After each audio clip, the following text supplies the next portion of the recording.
जन स्वराज आएगा तो 5 काम आपका हो जाएगा। याद करिए, अब इसको लिख लीजिए। पहला काम, आपके घर के बच्चे जो बाहर गए हैं मजदूरी करने, जो बच्चे आपके बेरोजगार बैठे हैं, उसको नौकरी हो या न हो, लेकिन साल भर के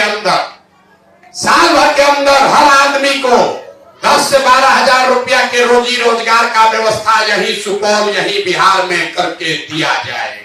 अगले वर्ष जब ये जन स्वराज आएगा तो जिसका बच्चा 15 साल से कम उम्र का है, उसके कपड़ा लत्ता पढ़ाई का पूरा व्यवस्था सरकार अपने खर्चा पर देगी।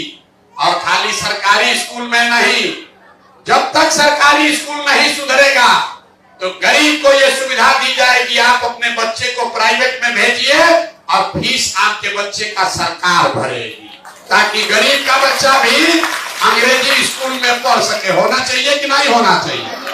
तीसरा बात, दिसंबर 2025 से 60 वर्ष से ज्यादा उम्र के हर महिला पुरुष को 2000 रुपया मासिक पेंशन का व्यवस्था जरूर कर दिया जाए। होना चाहिए ना भाई? ये महंगाई के जमाना में 400 होना चाहिए कि 2000 होना चाहिए? 2000 होना चाहिए ना। चौथा संकल्प, जिसको महिला को बिजनेस व्यापार रोजगार करना है, जन स्वराज आएगा तो आपको 4%, सिर्फ 4 रुपया सालाना ब्याज पर आपको काम करने के लिए सरकार से पूंजी पैसा मिलेगा, ताकि घर घर महिला अपने रोजी रोजगार कर सके। कितना? खाली 4% पर। याद रखिए, अभी आपको गांव में 3%, 4% महीना का ब्याज लग रहा है। जन स्वराज आएगा तो साल में ब्याज लगेगा 4%, बस 4 रुपया।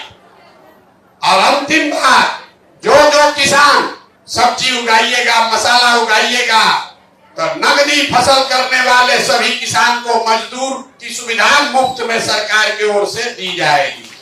मजदूर का खर्चा आपको सरकार देगी, ताकि आप धान गेहूं छोड़कर जिसमें पैसा कमाने वाला खेती है वो खेती आप कर सकें। 5 चीज जो हम लोगों ने कहा है वो प्राथमिकता के आधार पर निश्चित तौर पर हो जाएगा। उसमें पहली बात यह है कि बिहार से साल भर के अंदर पलायन रोक दिया जाएगा। मैं नौकरी की बात नहीं कर रहा हूं।